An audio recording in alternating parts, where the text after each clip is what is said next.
और मैंने कहा था कि पायलट को सीएम बनाओ, 3 विधायक में दे रहा था।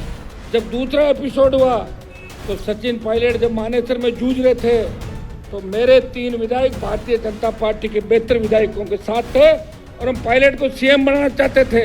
हमारे फोन टेप किए, तब दिल्ली के नेताओं ने कहा था कि हमारा वक्त आने दो, इनको रगड़ के रख देंगे। उनको इनाम दिया, रगड़ के नहीं रखा, सारी अच्छी पोस्टिंग उन लोगों को दे दी। पहले मैं कहता था गहलोत वसुंधरा मिले हुए हैं, अब अशोक गहलोत के जो बयान में पढ़ रहा हूँ, अशोक गहलोत कहते हैं कि पंडित भजन लाल जी मुझे शूट करते हैं, यही रहना चाहिए ताकि मैं सीएम बन जाऊँ। तो अब भजन लाल और गहलोत मिले हुए हैं, मिले हुए कि नहीं मिले? नहीं लगता तुम्हें कोई परिवर्तन देखा क्या राजस्थान के अंदर तुम लोग? मैं पहले वसुंधरा के राज को पोपा भाई का राज कहता था, लेकिन मुझे लगता है वो 98% पोपा भाई का राज था। ये असली पोपा भाई का राज इस भजन लाल का राज पोपा भाई का राज है। पोपा भाई के राज के अंदर क्या था? पोपा भाई का राज लोगों को पूछो। पोपा भाई के राज में ये था, पोपा भाई दारू पी के सो जाती थी 8-7 बजे और लोग रुलते रहते थे राजस्थान। भजन लाल शराब तो नहीं पीता होगा, वो तो कमी वसुंधरा जी ने पूरी कर ली थी। 8 PM नो सीएम का नारा हमने दिया था, लेकिन ये समोसे खा के 10 बार समोसे खाता नींद आ जाती है। 7 बजे टारगेट और रडार पे समोसा, इनके रडार पे समोसा और कुछ भी नहीं राजस्थान के अंदर। नौजवान साथियों, माताओं बहनों, मेरे छोटे भाइयों, 2-3 जोरदार जयकारों के साथ अपनी बात शुरू करूंगा। बोले तेरा जी महाराज की, करणी माता की, रामसा पीर की, जसनाथ जी महाराज की, गुरु जंबेश्वर जी भगवान की,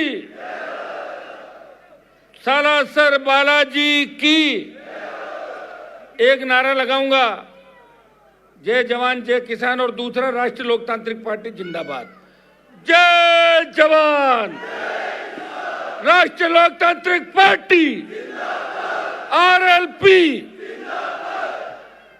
आप सबको जो पिछले 8-10 घंटे से लगातार पूरे देश के अंदर संदेश दे रहे हो,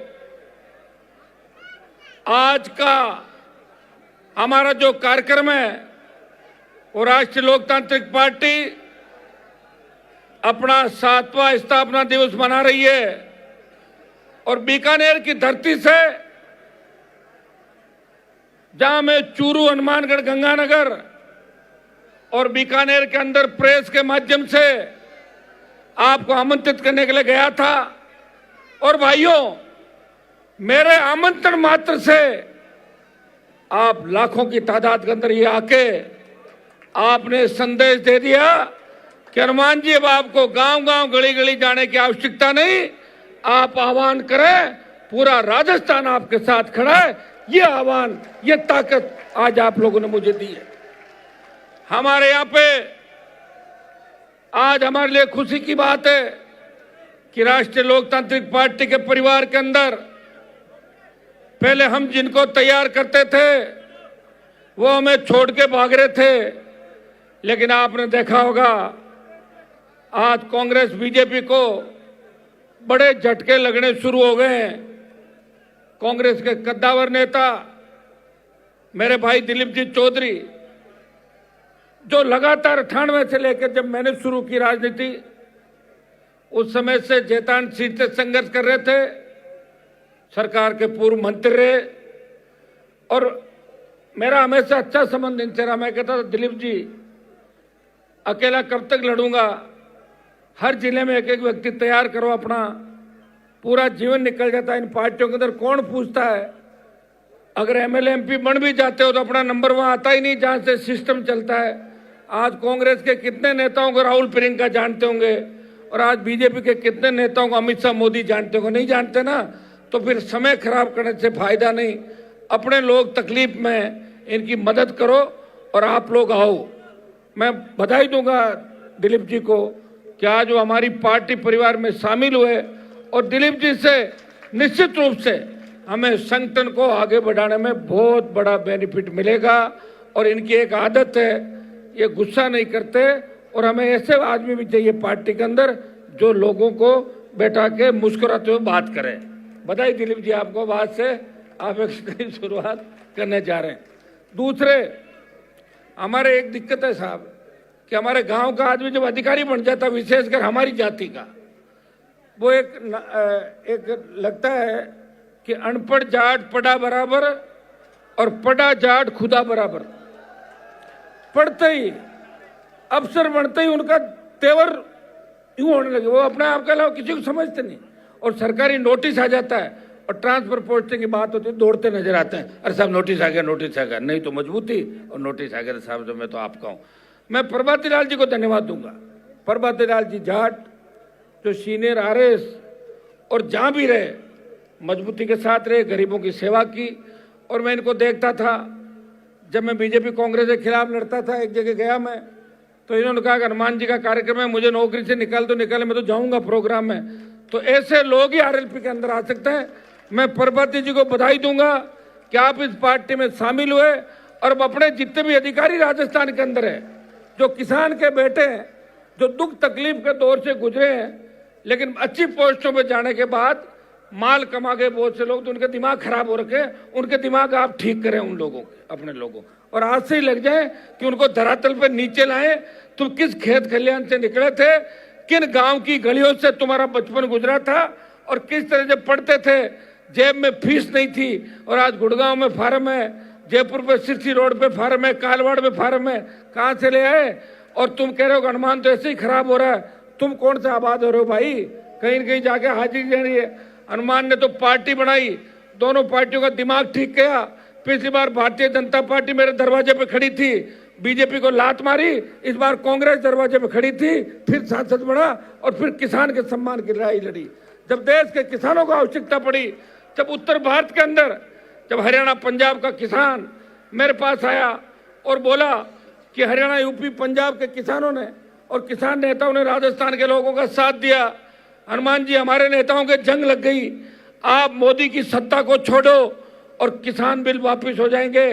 मैंने कहा अगर हनुमान बेनीवाल के NDA छोड़ने से किसान कौम की जीत होती है, तो जिस तरह छोटा बच्चा बोल के ठोकर मारता है, मैंने सत्ता के ठोकर मारी और अपने भाइयों के साथ सड़क पर आके बैठ गया। भाइयों, इससे ज्यादा त्याग समर्पण इस देश के अंदर कोई नहीं कर सकता। किसान के बाद जब देश के अंदर जवान की बात आई, जब सेना को ठेके में दे दिया, इस देश के अंदर किसी पार्टी ने झंडे के साथ आंदोलन नहीं किया। राष्ट्रीय लोकतांत्रिक पार्टी ने झंडे के साथ आंदोलन किया और सेना के सम्मान को लौटाने का प्रयास किया। जोधपुर में 2 लाख जवानों की रैली, ऑल पार्टी लोकसभा, उसके अंदर हमेशा मुझे लड़ता हुआ आप देखते हो। हर मुद्दे पे बोलता हूं कि अग्निवीर को समाप्त करो, दिल्ली को घेर लेंगे। और ये हमारे संघर्ष और हमारे जो हुंकार है उसका ही परिणाम है कि जब अग्निवीर आया था तो 25% को रख के 75 वापिस भेजने की बात थी। डरी हुई मोदी सरकार बोली अब 75 को रख लेंगे, 25 बार भेज रहे हैं। और जिस दिन मैंने दिल्ली कूच का ऐलान कर दिया, वो 25 भी हट जाएगा और पूर्व की भांति सेना भर्ती रैलियां इस देश के अंदर होगी। यह मैं आपको विश्वास दिलाता हूं। भाइयों, मैं हमेशा लड़ाई पूरी लड़ता हूं। सेमीफाइनल मैंने कभी नहीं खेला। इस राजस्थान में बहुत से नेता मेरे साथ आए और भागे मैदान छोड़ के, कई रणछोड़दास आए, कई भगोड़े आए, साथ नहीं दे पाए। लेकिन हनुमान बेनीवाल पिछले 25 साल से पूरी जवानी सत्ता को ठोकर मार के किसान कौम के लिए खड़ा है। अगर किसान की तरफ उंगली भी उठती है, चाहे किसान की जाति कुछ भी हो, जो खेती करता है वो किसान है। लोग लाख मेरे पे जातिवाद का आरोप लगाए, लेकिन कपासन में जब सूरजमाली को न्याय दिलाने की बात आई तो अशोक गहलोत न्याय नहीं दिला पाए। हनुमान बेनीवाल और उसकी सेना गई और सूरजमाली को 2 दिन बाद न्याय दिला के आई। इस प्रदेश के अंदर, इस देश के अंदर जब भी मेरी आवश्यकता पड़ी, सबसे आगे खड़ा होकर बोला। लोकसभा के अंदर लोग जब अमित शाह मोदी को देखते हैं तो कहते हैं कि हमारा भाषण बाद में करवाना, जब ये दोनों निकल जाए यहाँ से, इनके सामने भाषण नहीं दे पाएंगे। भाइयों, मैंने प्रयास किया कि उनके सामने अपनी बात रखूं। राजस्थान के तमाम लंबित मुद्दे इस संभाग में हनुमानगढ़ गंगानगर का इलाका आता है, चूरू का इलाका आता है। चूरू के नेताओं ने हमेशा वोट लिया, सिंचित क्षेत्र बढ़ाएंगे, चौधरी कुंभाराम लिफ्ट परियोजना के नाम से, सावा परियोजना के नाम से, इंदिरा गांधी नहर का पूरा पानी हनुमानगढ़ गंगानगर को दिलाएंगे। जो पानी पीने का हमारे आ रहा है उससे कैंसर और लोगों को, जो पानी पाकिस्तान जा रहा है उसकी बात कही और हम आगे लाएंगे, लेकिन हुआ कुछ भी नहीं। डाक के 3 पात, 70 साल हो गई, एक बार कांग्रेस और एक बार बीजेपी। आप गुस्सा करते हो, अब गुस्सा आपने कर लिया कि भजनलाल को हटाएंगे, वो तो वैसे ही हट जाएगा, लेकिन कांग्रेस को लाएंगे। अपने को क्या फायदा, 50 साल कांग्रेस रही, 20-25 साल बीजेपी रह गई। ये नारा दो कि भारतीय जनता पार्टी को हटाएंगे और कांग्रेस को नहीं लाएंगे, राष्ट्रीय लोकतांत्रिक पार्टी को लाएंगे, तब जाके राजस्थान का भला होगा। भाइयों, मैं आपको विश्वास दिलाता हूं कि मुझे न तो कोई सत्ता अपनी तरफ मोड़ सकती और न मेरी कोई रेड तय कर सकता। अगर मैं कमजोर होता और दूसरे मामलों में होता तो अभी तक अमित शाह और मोदी की ईडी सीबीआई मेरे घर की ओर आ जाती। बिजली का बिल जमा नहीं कराया, वो तो हर कोई नहीं कराता।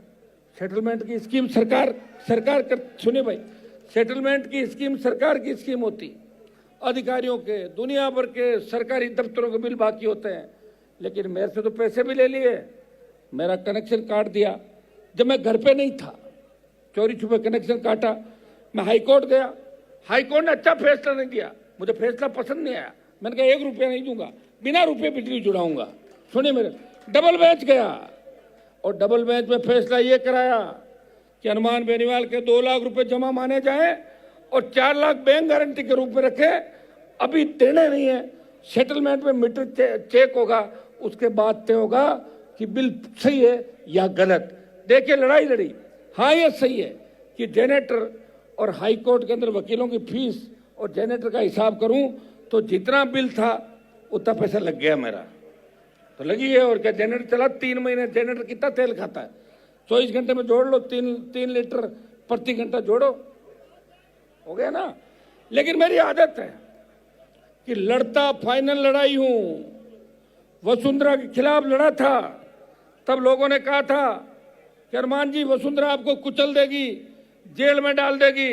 मैंने कहा तेजा जी का भक्त हूं, इसको 7 समंदर पार ललित मोदी के पास भेज दूंगा। और वसुंधरा को 7 समंदर पार उसी जगह भेज दिया जहां उनके दोस्त ललित मोदी भाग गए थे, यहां से छुप गए, ठीक है। और अब भजनलाल की बारी है।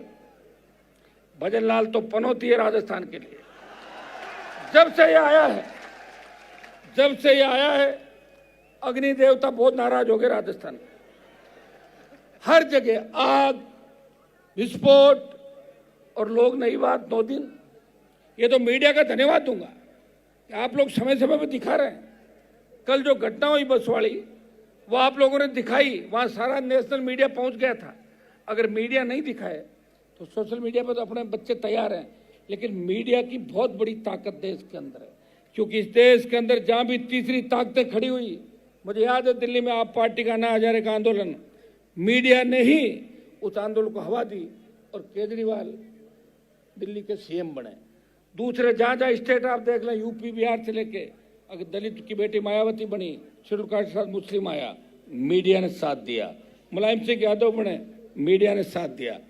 अगर राजस्थान में मीडिया यह तय कर ले कि हमें इस राजस्थान को परेशानी से मुक्त करना है, मैं विश्वास दिलाता हूं कि आरएलपी की ऐसी सुनामी राजस्थान के अंदर चलेगी जिसका अंदाज भी किसी को नहीं होगा। यह मैं मीडिया के चौथे स्तंभ को आह्वान करता हूं कि आप भी मेरे साथ उठ खड़े हो जाइए। नहीं तो ऐसा इंतजार नहीं करें जिस तरह राजस्थान में अपराध सर चढ़ के बोल रहा है। व्यापारी सुरक्षित नहीं, में गया हनुमानगढ़ गंगानगर के अंदर, बोला 50 लाख की फिरौती कल मांगी, 1 करोड़ की मांगी। एक जना बोला मेरे से 20 लाख की मांगी तो मैंने 15 में पुलिस वालों को कहा सौदा सेट कराओ। फिर पुलिस वाले बीच में पड़े, एसपी वगैरह, और 10 लाख में सौदा सेट करा दिया। पुलिस का भी धंधा बन गया, उनके भी बिजनेस हो जाता है। 20 मांगी, 15 में सौदा सेट कराया, 5 खुद खा गए और 10 करा दिए। ये धंधा पुलिस का राजस्थान का। अरे जो भजनलाल की लिस्ट देखो आप, डीजी भले हो सकते हैं, मैं तो पहली बार काम पड़ेगा डीजी से, लेकिन डीजी के आसपास जितने भी माफिया को पनपाने वाले अधिकारी थे उन सबको पैरेलल पुलिस मुख्यालय के बराबर DG, SOG, DG, anti terrorist, DG, 3-4 उसके अंदर और रखे हैं, और वही एसीबी में सेम ही परिवार को पूरा एसीबी और एक डीजी अलग हो गया। तो भैया फिर पीएचक्यू वाले क्या करेंगे मुझे बताओ, पीएचक्यू क्या करेगी? लेकिन ये जो शुरुआत कर रहे हैं ये ठीक नहीं है। और क्राइम के अंदर ऐसे व्यक्ति को लगा, मुझे याद है वो दिन जब भारतीय जनता पार्टी के लोग सचिन पायलट मानेसर गए थे गहलोत को हटाने, और मैंने कहा था कि पायलट को सीएम बनाओ, 3 विधायक में दे रहा था। जब दूसरा एपिसोड हुआ तो सचिन पायलट जब मानेसर में जूझ रहे थे तो मेरे 3 विधायक भारतीय जनता पार्टी के बेहतर विधायकों के साथ थे और हम पायलट को सीएम बनाना चाहते थे। तब इन अधिकारियों ने हमारे फोन टेप किए, तब दिल्ली के नेताओं ने कहा था कि हमारा वक्त आने दो, इनको रगड़ के रख देंगे। उनको इनाम दिया, रगड़ के नहीं रखा, सारी अच्छी पोस्टिंग उन लोगों को दे दी, रेंज आईजी, एसपी से लगा के। आप जहां भी देखोगे ADG crime, SOG, ACB, DG, ये तमाम वो लोग हैं जो फोन टैप कर रहे थे और कुलदीप रांका और गहलोत के सबसे विश्वास पात्र लोग थे। आप ये बताएं, पहले मैं कहता था गहलोत वसुंधरा मिले हुए हैं, अब अशोक गहलोत के जो बयान में पढ़ रहा हूं, अशोक गहलोत कहते हैं कि पंडित भजनलाल जी मुझे शूट करते हैं, यही रहना चाहिए ताकि मैं सीएम बन जाऊं। तो अब भजनलाल और गहलोत मिले हुए हैं, मिले हुए कि नहीं मिले? नहीं लगता तुम्हें कोई परिवर्तन देखा क्या राजस्थान के अंदर तुम लोगों ने? भाइयों, जिस मुख्यमंत्री की हो सकता है जबान फिसल जाती है, आदमी बोलते बोलते भूल भी जाता है, लेकिन भजनलाल जी तो दिन में 100 बार बोलते हैं और 90 बार भूल जाते हैं। और भजनलाल जी के लिए एक खासियत है, मुझे कोई बता रहा था, खैर मैं उन पर नहीं जाना चाहता कि वो क्या खाना खाते हैं, क्या पीते हैं, मुझे क्या लेना देना कौन क्या खा रहा पी रहा है, लेकिन कहते हैं कि कान्हा के समोसे वो 15-20 रोज के खा जाते हैं। ऐसे लोग कहते हैं कि हर 2 घंटे में समोसा आता है, 2 समोसे आते हैं, किसी को नहीं खिलाते, 2 समोसे खाते हैं, फिर हंसते हैं, फिर कहते हैं समोसा अच्छा था, फिर 2 घंटे बाद फिर समोसे आते हैं। तो भाई अच्छी बात है, समोसे खाने की आदत कोई खराब नहीं, लेकिन भजनलाल जी समोसे खाने से राजस्थान नहीं बदलेगा। कहीं ऐसा नहीं हो कि बिहार के चुनाव हो और आपको सीएम हाउस, सीएम ऑफिस नहीं, कहीं उसी थड़ी पे समोसे खाने पड़े जो एक समय के अंदर वो थड़ी आपकी हुआ करती थी, जहां बैठा करते थे वो पार्टी कार्यालय के बाहर वाला। सब जानते हैं कि 97-98 के दौर के अंदर आप क्या करते थे, और उसके बाद आपने कहाँ नौकरी करी, और उसके बाद आपने कौन सी पार्टी से चुनाव लड़ा और भारतीय जनता पार्टी को क्या सहयोग दिया, और आप पार्टी कार्यालय में दिल्ली के नेताओं को खुश करने के लिए और प्रदेश के नेताओं को खुश करने के लिए क्या क्या उनकी सेवा करते थे, ये पूरा देश जानता भजनलाल जी। इसलिए आपको भी हम ज्यादा ध्यान रहने देंगे, ये तय है। आपने हमारा कनेक्शन काटा है, हम राजस्थान से आपका कनेक्शन कटवा देंगे, ये बीकानेर की धरती से मैं शपथ लेके जा रहा हूं कि भजनलाल अगर रहा तो कुंभ के मेले में गए, वहां त्रासदी हो गई, जहां जाए, मैंने उस समय ट्वीट किया था, तब लोग कह रहे थे क्या हनुमान जी तो ऐसे ही कह रहे हैं, तो मीडिया के लोग भी कह रहे थे, आपने क्या सोशल मीडिया पे डाल दिया, जहां जहां पांव पड़े भजन के तांता बंटा धार, ये मैंने लिखा। और कुंभ में दूसरे दिन बड़ी भगदड़ रेलवे स्टेशन पे और जगहों पे, अरे भैया क्या हो गया? और इनको खुद को धमकी जेल से 5 बार तो इनका हेलीकॉप्टर पड़ते पड़ते बचा है, देखा आपने? तो ये पता नहीं कौन से मुहूर्त में शपथ ली और इनके भाग्य में क्या लिखा है, और जो इनके भाग्य में लिखा है उसकी सजा राजस्थान क्यों भुगते? क्या चाहते हो? भजनलाल जी के नेतृत्व में खुश हो क्या नौजवानों? भजनलाल को हटाना आवश्यक है। अगर 2 साल और रह गया तो राजस्थान की स्थिति बिहार और उत्तर प्रदेश से भी खराब हो जाएगी। न तो बाहर से पर्यटक आएगा और न ये अपराध रुकेगा। गुंडों की इतनी हिम्मत हो गई कि सीएम को धमकी देने के साथ साथ पुलिस अधिकारियों को, दूसरे नेताओं को थ्रेट, हमें नहीं पता थ्रेट किससे। मेरे पास डीजी का टेलीफोन है इंटेलिजेंस का, कि आपको थ्रेट है। तो मैंने कहा थ्रेट है किससे, वो तो बताओ। बोले वो बताने से झगड़ा हो जाएगा, तो मुझे बताओ। या फिर डराना चाहते हो कि हनुमान जी को डराएं कि आपको थ्रेट है और वो भजन लाल से बात कर लें। मैंने कहा उस समय मेरा जन्म नहीं हुआ, मुझे थ्रेट बताओ किससे हैं। ऐसे 50 लोग हैं राजस्थान के अंदर जिनके लिए गुंडे बदमाश जब पकड़े जाते हैं, शूटर पकड़े जाते हैं, पुलिस ले जाके इनको पीटती है, तब वो कहते हैं कि नागौर सांसद भी हमारे उस पर टारगेट पे है, वो फलाना भी हमारे रडार पे है, वो विधायक भी है, वो व्यापारी भी है। और राजस्थान अपराध में 1 नंबर पे आ गया देश के अंदर। और महिला उत्पीड़न और बेटियों के दुष्कर्म के मामले में 1 नंबर पे आ गया। कौन लाया 1 नंबर पे? मेरी सरकार नहीं थी, मैं विपक्ष में हूं, जहां भी बुलाते हो जाता हूं। और मैं एक कौम की बात नहीं करता, 36 कौम की बात करता हूं। याद करो 2016, 17, 18 के अंदर जब हुंकार रैलियां करी थी, शायद हनुमान बेनीवाल राजस्थान का पहला किसान का बेटा था, उसने कहा था कि आर्थिक आधार पे ब्राह्मण, बनिया, राजपूत और काइस्ट को भी आरक्षण मिलना चाहिए। दूसरे किसी नेता ने ऐसी बात नहीं करी। भाइयों, हम ये चाहते हैं कि गरीब व्यक्ति, चाहे उसकी जाति कुछ भी हो, उसको अच्छी शिक्षा मिले, आरक्षण मिले, उसको उसका हक और अधिकार मिले। आज राजस्थान में क्या स्थितियां हो गई बताओ मुझे आप। घपले, घोटाले, लूट, खसोट, ऐसा ही। 1 मिनट बैठो सब लोग, 1 मिनट बैठ जाओ सर, नीचे बैठो एक बार। क्या शपथ लोगे क्या जाके घर पे? भाइयों, आरपीएससी और एसआई भर्ती, इस पर ही आ जाओ। बीजेपी ने कहा हमारी सरकार आई, पेपर लीक माफिया को पाताल से निकाल लेंगे। ये प्रधानमंत्री ने कहा, अमित शाह ने कहा, जेपी नड्डा ने कहा, लेकिन बदल गए सारे के सारे।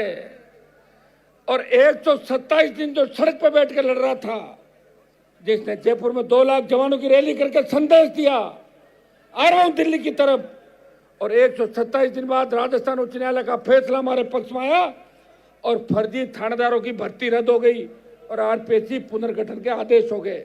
तब भजन लाल ने कहा, इनके मंत्रियों ने कहा कि क्रेडिट हनुमान बेनीवाल ले जा रहा है। तो मंत्री आए, मैं से लड़ने लग गए, बोले हमने रद्द कराई और हम अब इसकी अपील नहीं करेंगे, भर्ती को रद्द मान लिया जाए।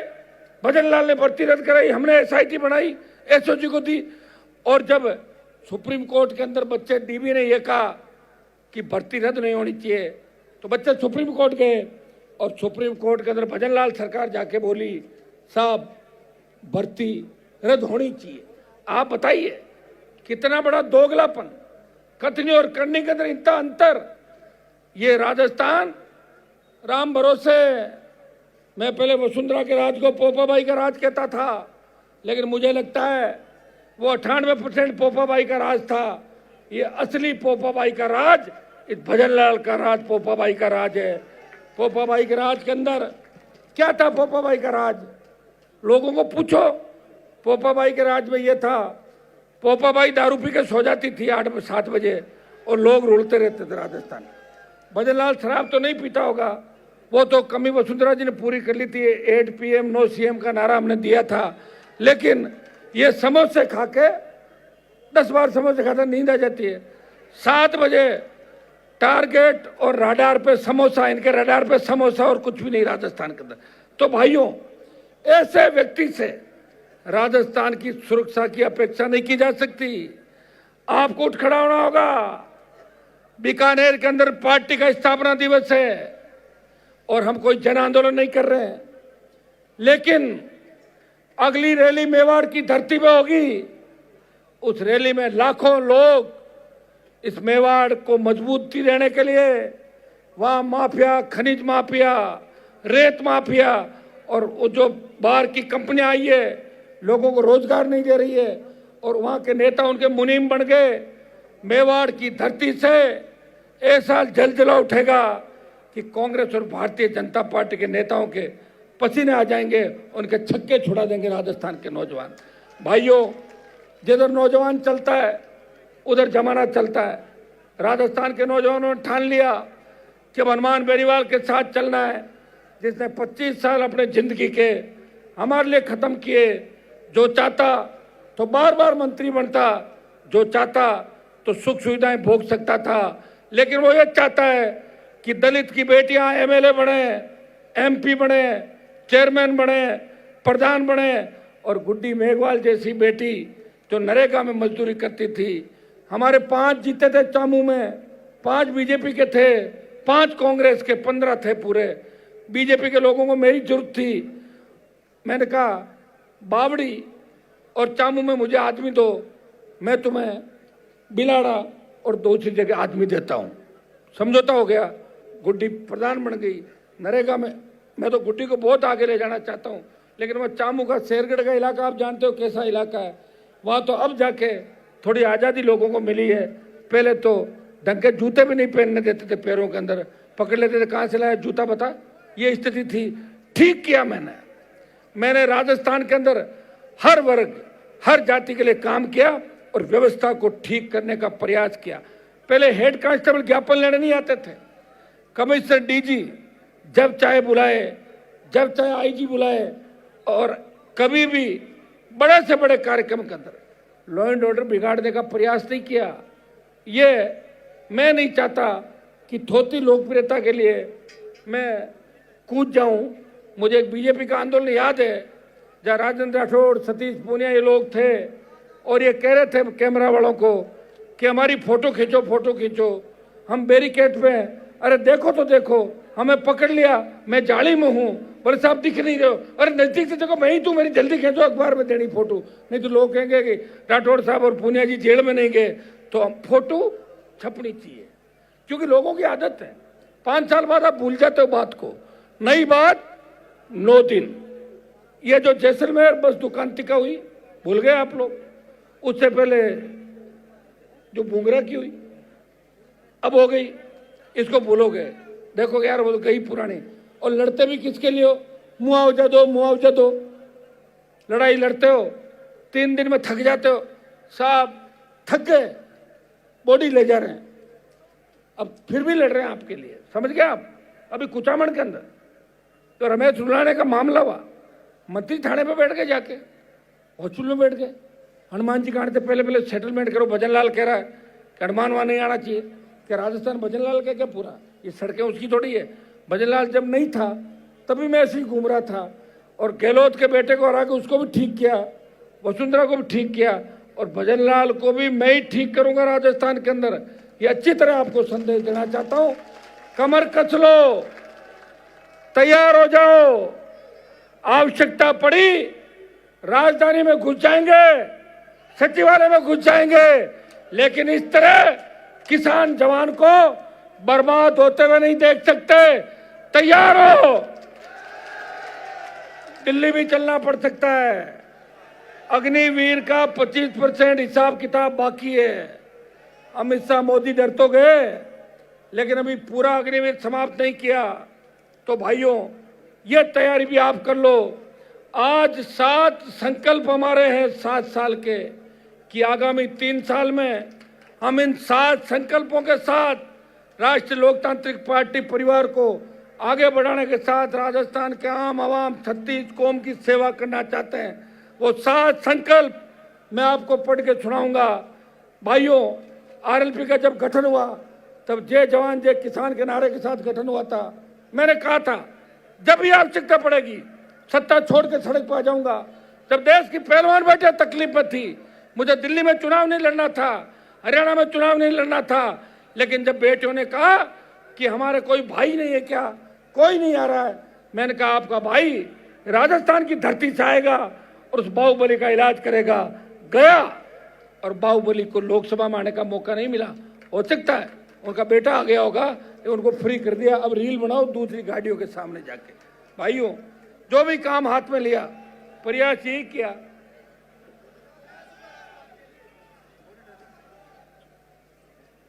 जो भी काम हाथ में लिया उसको पार डालने का प्रयास किया।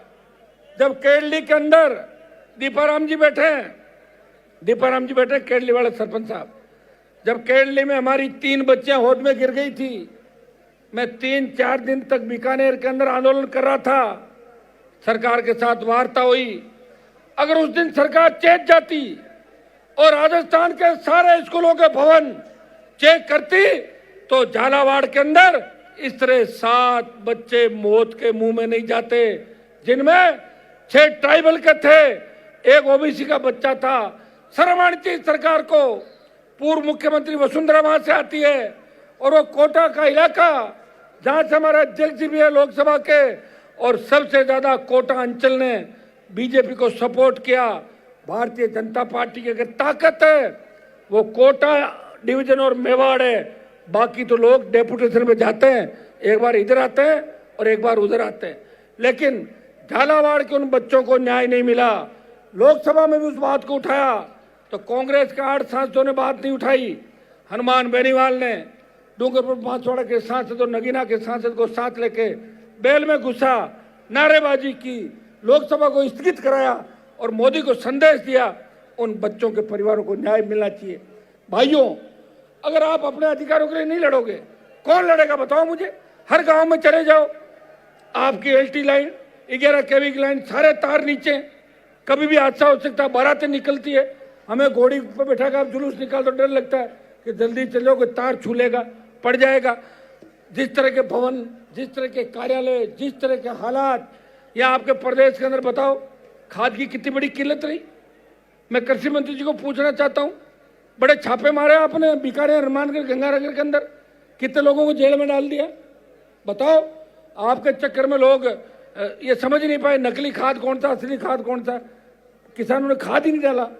और अब एमएसपी खरीद की क्या स्थिति है, बंद कर दिया आपने, नहीं खरीद रहे हो। 25 क्विंटल का राइडर हटा के 40 क्विंटल किया। न मूंग खरीद रहे हो, न मूंगफली खरीद रहे हो। मूंगफली खरीद का बड़ा घोटाला इस बीकानेर जिले के अंदर हुआ।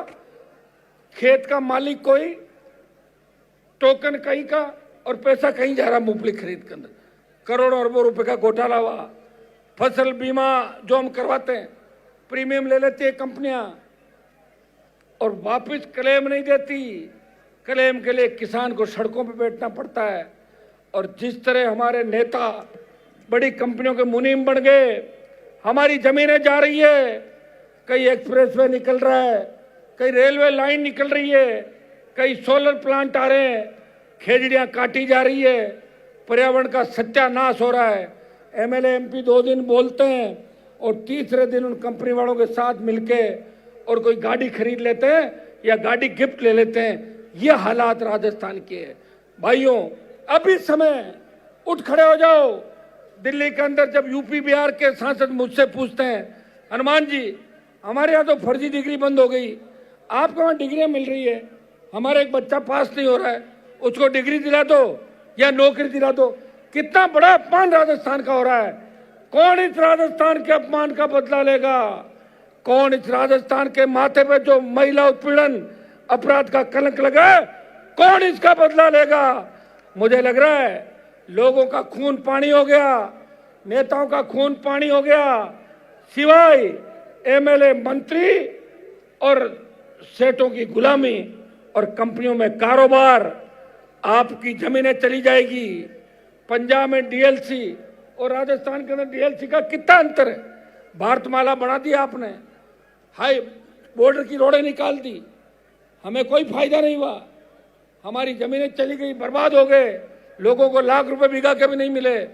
कौन सुनवाई करेगा? मैं आपको विश्वास दिलाता हूं कि हनुमान बेनीवाल अंतिम दम तक जहां इस राजस्थान के किसान जवान का पसीना बहेगा, वहां खून देके भी उसके पसीने की कीमत चुकाएगा। यह मैं विश्वास आपको दिलाता हूं।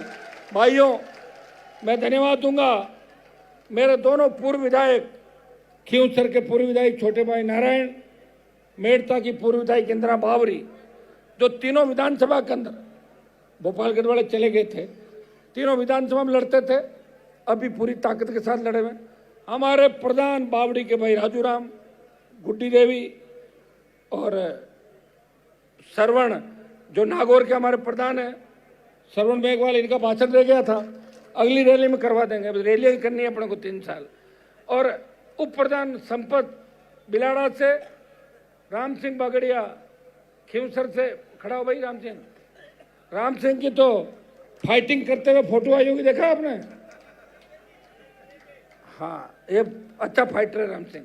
और लक्ष्मण जी हो गए हमारे उप प्रधान, चामू से, और सुभाष कंदोई हमारी म्यूनसिपलिटी का चेयरमैन है राजस्थान में एकमात्र। भाइयों, दिलीप जी आ गए, प्रभाती लाल जी आ गए, बहुत से सरपंचों ने, सीताराम जी नाइक हमारे बैठे, देखिए पूरी अनिल बारू ये टीम बैठी है, शेड्यूल कास्ट की, शेड्यूल ट्राइब की, ये नेम सिंह जी हमारे आगरा से राष्ट्रीय सचिव है पार्टी के। अभी लेट हो रहे थे, अंधेरा हो रहा है, आप भी परेशान हो रहे हो, मन ही मन सोच रहे हो कब माइक छोड़ें और कब घर जाएं। आप इस तरह मत करो, आप ये सोचो कि हनुमान जी जब तक घर नहीं पहुंचे तब तक आराम से हम घर जा सकते हैं। और मैं जब पूरी रातें मैंने मेरी 25 साल बिताए हैं, वो बच्चों ने बात करी, आपसे देखा बच्चों का, तो भाइयों इतना ही विश्वास आपको दिलाता हूं, मिलके लड़ेंगे, जीत हासिल करेंगे। पंचायत चुनाव लड़ने कि नहीं लड़ने हैं?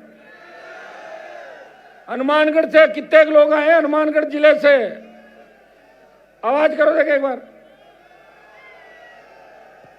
थोड़ी सी कम है आवाज। गंगानगर से, वो तो सेम ही बोल रहे हो, वहीं से उसी कौन उधर से आ रही हो। चूरू से, चूरू जिले से बताओ, एक मिनट रुको। और बीकानेर, तो बीकानेर आ गया 80% तो अकेला। और नागौर, वो तो ओ इसलिए कर रहे हो ना, मैं नागौर का हूं इसलिए ओ, ठीक है। और जोधपुर, सही करो, जो झूठ मत करो। बाड़मेर वाले पहुंच जाते हैं, वो तेल निकल गया ना बाड़मेर में, सब उद्योगपति हो गए तेल निकलने से। अब आप देखिए भगवान की कृपा राजस्थान में कितनी होगी। नेता चाहे बेईमानी करे लेकिन ईश्वर हमारे पे राजी है। नागौर में लिथियम के भंडार निकल गए, बहुत बड़ी तादाद में लिथियम आ रहा है नागौर के अंदर, टंगस्टन के साथ लिथियम। बांसवाड़ा में सोना निकल रहा है, कहीं तांबा आ रहा है, granite, marble, tungsten, gypsum, China clay. ये जिप्सम बीकानेर का सारा अवैध खोद दिया नेताओं ने। लेकिन मैं आपको विश्वास दिलाता हूं, सूद सही हिसाब किताब करेंगे, आपका आने वाला समय आपका होगा। इस अवसर पर स्वर्गीय रामेश्वर जी डूडी मेरे बड़े भाई की तरह थे, उनकी कमी आज खल रही है बीकानेर पूरे डिवीजन के अंदर। काश वो होते तो निश्चित रूप से कांग्रेस पार्टी के अंदर उनकी अच्छी पकड़ हो गई थी दिल्ली तक, लेकिन ईश्वर की करने के आगे किसी की नहीं चलती। तो रामेश्वर जी की कमी पूरी डिवीजन नहीं कर पाएगा। आपको विश्वास दिला सकते हैं कि हम पहले भी यहाँ रैलियां करते थे। कई लोग ये कह रहे थे पत्रकार कि आपने बीकानेर को क्यों चुना, बीकानेर में तो हमेशा ही मैं लड़ता था, सबसे ज्यादा आंदोलन मेरी आरएलपी बीकानेर की टीम कर रही है। ये यहाँ के लिए मैं धन्यवाद दूंगा। बीकानेर की ऐतिहासिक रैली में बीकानेर से, बीकानेर, हनुमानगढ़, गंगानगर, चूरू 4 जगह में गया था, और भीलवाड़ा, अजमेर, चित्तौड़ से लेके जयपुर से लेके तमाम राजस्थान से सारे लोग अपने अपने साधनों से आए। मेरे लिए तो आपने आराम कर दिया, मेरा 1 रुपया ही खर्च नहीं हो रहा है, खुद ही साधन ले कहाँ जाते हो, ये बहुत बड़ी बात है। तो यही रैली अगर बीजेपी वाले करते तो 40 करोड़ का खर्चा होता बेचारों का, क्योंकि तुम्हें अच्छी गाड़ी भी चाहिए थी, नाश्ता भी चाहिए था, टोस्ट और पता नहीं बटर ब्रेड क्या क्या लगवा के करनी पड़ती, और एक गाड़ी में 8 लोग आते, और यहाँ तो एक गाड़ी में 100 आते हो आप पूरे पूरे, ठीक है। और कांग्रेस वाले करते हैं, उनके पास अब बचा नहीं, लेकिन नहीं कर पाते, कुर्सियां लगा के जरूर रैली करते हैं। अब अंदाज लगाओ, इस ग्राउंड में अगर अपन कुर्सियां लगाते तो कहां तक जाता है आगे? भर दिया आपने पूरा। आपने ये कहा था कि जो बिछाओगे वो भर देंगे और आसपास भी खाली नहीं रहेगा। अब आप एक जगह बैठते हैं ना, आदत है, एक जगह बैठ के फोटो खिंचवा लो ना, तो अभी तो पूरा बीकानेर आज जाम हो गया। एक जने को मैंने फोन किया, तुम पहुंच गए? बोले पहुंचे नहीं साहब, जाम लग गया था, तो मैं यहीं से लाइव देख लूंगा। 10 जनों को लेके बैठ गए वहीं पे सड़क पे। अरे तो तो सही, जाम क्या लग गया यार, यहाँ आके ताकत दिखानी। सोशल मीडिया का फायदा भी अपने को, फायदा तो ये है कि आज यहाँ बोल रहा हूँ, पूरा देश देख रहा है, और नुकसान ये है कि जो गलत गलत चीजें आती है ना, ये आजकल ऑनलाइन ठगी, फ्रॉड, ये सीख जाते हैं बच्चे नए, हाथों हाथ करोड़पति बनने के चक्कर में। तो मैं एक नौजवानों को संदेश ये भी दूंगा कि नशे की प्रवृत्ति से दूर रहते हुए हमें आने वाली पीढ़ी को बचाना है और राजस्थान का सम्मान बढ़ाना है। मैं बीकानेर के इस ऐतिहासिक कार्यक्रम के अंदर मेरी पूरी पार्टी परिवार की टीम को, जितने भी पार्टी परिवार के सदस्य हैं, पूर्व पदाधिकारी, विधानसभा चुनाव लड़े सारे प्रत्याशी, उन सबको तो धन्यवाद दूंगा ही दूंगा। यहाँ बीकानेर के अंदर जिनने सबसे ज़्यादा मेहनत करी, सरपंच साहब प्रभु जी गोदारा, जिलाध्यक्ष दानाराम जी घिटाला, छोटे भाई विजयपाल बेनीवाल, विवेक मात्रा, तुलसीराम डूडी, रामनिवास बेनीवाल और सारी टीम। और मेरे नाम नहीं लेने से कोई नाराज हो तो अगली रैली में पर्चे पे लिख देना कि बीकानेर में 4 नाम छूट गए तो अगली में ले लूंगा, बीकानेर में मेहनत करती, ठीक है ना। मैं इन बच्चों को, उमानसी जो चुनाव लड़ी दिल्ली यूनिवर्सिटी से, इसकी बहन दीवानसी, ये लोग आज बच्चे आए पार्टी ज्वाइन करने के लिए और इनको खुशी इस बात की कि राजस्थान के बच्चों ने इनको बहुत सपोर्ट किया। आजकल दिल्ली यूनिवर्सिटी में राजस्थान के बच्चे बहुत आगे, अब राजस्थान बहुत आगे चल रहा है भाई। और अब आप कहोगे इतने कब आ गए, मैं ये नहीं कह रहा हूँ मेरे जाने से आगे, लेकिन 2019 में जब मैं एमपी बना, 2019 से लेकर 2025 6 साल के अंदर सबसे ज्यादा राजस्थान के बच्चे दिल्ली विश्वविद्यालय और जवाहरलाल नेहरू यूनिवर्सिटी के अंदर पढ़ रहे हैं। चूरू के 2 किसान के बेटे डीयू में कॉलेजों का अध्यक्ष भी बने हैं, 2 बच्चे मेरे साथ, आप देख सकते हो उनकी फोटो। मैं धन्यवाद दूंगा ओंकार जी का, इनकी पूरी टीम का। चुनाव लड़ी अभी लेटेस्ट हमारे कनिका बेनीवाल का और दिया आशुतोष का, ये हमेशा आरएलपी के लिए स्टार प्रचारक के रूप में करते हैं, तो इनके सबके भाषण सुने। चूंकि एक अगली जब रैली हो तो अपने को तय ये करना है, सब लोग जिद करते हो जब हनुमान जी आएंगे जब ही भाषण देंगे, तो ये तो गलत बात है ना। और तुम आते भी उसी हिसाब से हो। जब मैं आया तब मैदान पूरा भरा, कोशिश मैंने की कि 20-25 को बुला दिया, शायद बुला दिया आने के बाद, लेकिन ऐसे होता नहीं। इसलिए अब आइंदा से अपन ध्यान रखें। प्रेस के लोग भी परेशान हो जाते हैं कि सुबह से आके बैठे हैं, पूरा दिन हो गया। मेरी भी मजबूरी होती है, जब तक आप नहीं बोलते, मुझे लगता है उस जिले से नहीं बोला। अभी झुंझुनू जिले की टीम कह रही थी और भी कुछ लोग कह रहे थे कि हमें भाषण देना है, तो मैं आपको आश्वस्त करता हूँ, शेखावाटी फौजी साहब अगले में बोल देंगे, रैली फिर रैली है, आप चिंता मत करो। आप पहले 15-15 मिनट खींच लेना अगला आप ना, और यहाँ खड़े हो जाओ, आ जाओ मेरे पास, आ जाओ, आओ फौजी साहब आ जाओ, तो एक बार आ जाओ भाई विकास जी, आओ यहाँ। ये राजेंद्र फौजी हमारे जिलाध्यक्ष झुंझुनू के,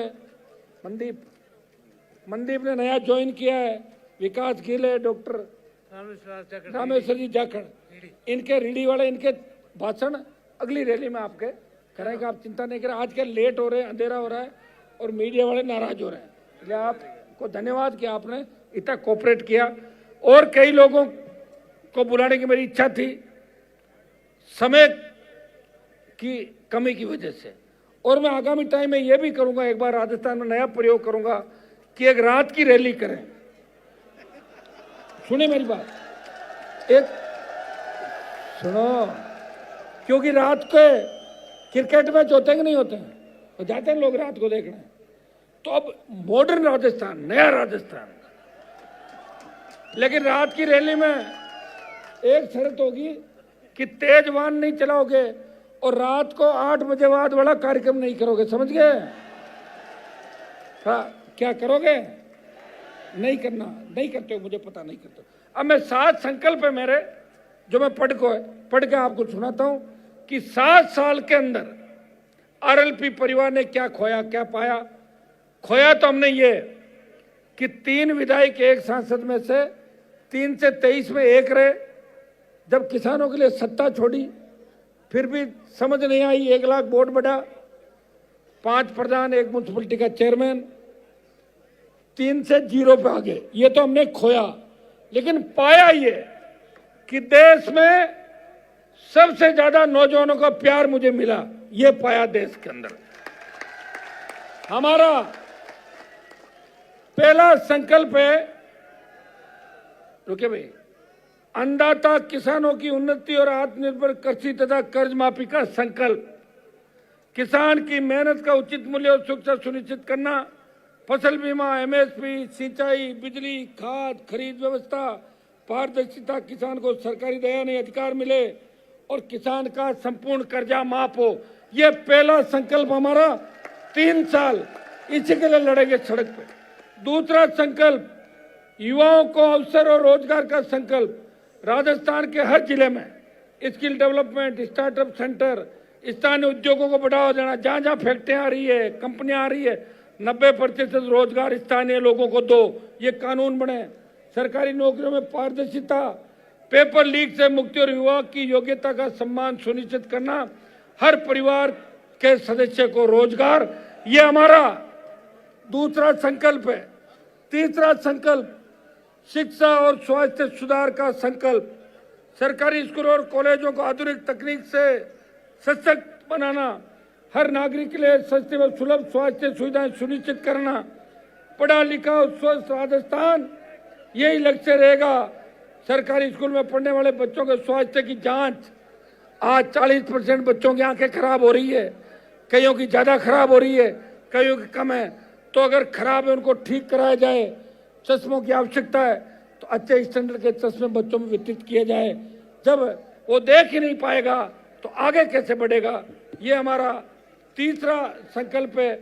चौथा संकल्प भ्रष्टाचार मुक्त और जवाबदेह शासन का संकल्प। रुके भाई एक मिनट, बीच में मत बोलो, सुनो एक मिनट। सरकार और प्रशासन में पारदर्शिता व जवाबदेही स्थापित करना। हर विभाग में ई गवर्नेंस लागू कर जनता को अधिकार आधारित सेवा दिलाना। राजस्थान की सरकार जनता की निगरानी में, यही सोच राजस्थान की जनता की निगरानी में यही सोच होगी। मंत्रियों और अफसरों के भ्रष्टाचार से मुक्ति का संकल्प और सशक्त लोकायुक्त। ये मंत्री और अफसर जो भ्रष्टाचार कर रहे हैं, कई लोग आवाज भी उठाते हैं, बाद में अफसरों के सेट हो जाते हैं मंत्रियों के। तो इसके लिए सशक्त लोकायुक्त राजस्थान के अंदर बने और लोकायुक्त की पुरानी जो रिपोर्ट है वो लागू की जाए। उसमें बहुत से मुख्यमंत्री और मंत्री निपट जाएंगे आपके। ये हमारा संकल्प है। ये हर आंदोलन के अंदर हम प्रयास करेंगे कि भ्रष्टाचार मुक्त राजस्थान हो। महिला सशक्तिकरण और सुरक्षा का संकल्प जो सबसे महत्वपूर्ण है। आज हमारी बेटियां सुरक्षित नहीं है। महिलाओं को सामाजिक, आर्थिक और राजनीतिक रूप से सशक्त बनाना। पंचायत से संसद तक महिलाओं की बराबर की भागीदारी सुरक्षा सुनिश्चित करना। यौन हिंसा मुक्त राजस्थान के लिए महिला तस्करी, बलात्कार, हत्या और घरेलू हिंसा समेत दुष्कर्म के मामलों में नंबर 1 पे जो राजस्थान के माथे पे कलंक लगा है उसे मिटाना और महिलाओं को सशक्त करके उनका सम्मान और स्वाभिमान लौटाना। ये हमारा चौथा, 5वां संकल्प है। छठा संकल्प सामाजिक न्याय और सभी समाजों के समान अवसर का संकल्प। प्रत्येक समाज के हर वर्ग को समान अवसर देंगे, चाहे वो दलित हो, अल्पसंख्यक हो, किसान हो या 36 कौम का समान सर्व समाज का व्यक्ति है, उसको समान अवसर मिलना चाहिए। ये हमारा छठा और 7वां संकल्प राजस्थान को अपराध व नशा मुक्त करने का संकल्प। भाइयों, राजस्थान में ऐसा कानून लाएंगे कि अपराधियों को एक निश्चित समय सीमा में कठोर सजा हो तथा नशे के कारोबार के खिलाफ कठोर कार्रवाई करके नशा उत्पादन करने वाले लोगों से लेके नशे का जो रैकेट है उसकी कमर कैसे तोड़ी जाए ये सुनिश्चित करें और प्रत्येक पकड़े जाने वाले व्यक्ति की जमानत नहीं हो यह भी सुनिश्चित करे सरकार। यह चाहे आम आदमी हो या खास, सभी खतरे में। गैंगस्टर राजस्थान में सक्रिय हैं, व्यापारियों से उगाही कर रहे हैं, नहीं देने पर हत्या। बढ़ता अपराध खत्म करना है। हमारी बहन बेटियां रात को 12 बजे निकले, मजाले को सामने देख ले, ऐसी स्थिति हम राजस्थान के अंदर करेंगे। भाइयों, ये 7 संकल्प जो राजस्थान में ऐसी घटनाएं हो रही है, इनमें सुरक्षित राजस्थान का हम संकल्प लेते हैं। और इन 7 संकल्पों के साथ मैं राजस्थान के मेरे भाइयों को, सबको, जवानों, किसानों को आश्वस्त करना चाहता हूं कि हनुमान बेनीवाल आपके लिए आखिरी दम तक लड़ेगा, नए राजस्थान का निर्माण करेगा। कांग्रेस और भारतीय जनता पार्टी ने जिस तरह घपले घोटाले किए, जिस तरह बड़े मगरमच्छ पकड़ने की बात बीजेपी कर रही है, लेकिन लोग उनको मुंह पे ही मगरमच्छ कह रहे हैं, ये भारतीय जनता पार्टी के लोग कुछ नहीं कर रहे हैं। इसलिए एक सांपनाथ है, दूसरा नागनाथ है, मैंने तलवार ले रखे ये कहा था, ये कांग्रेस ये भाजपा दोनों को उखाड़ के फेंकना है और किसान और जवानों का राज राजस्थान के अंदर लाना है। बहुत बहुत आपको धन्यवाद। जय हिंद।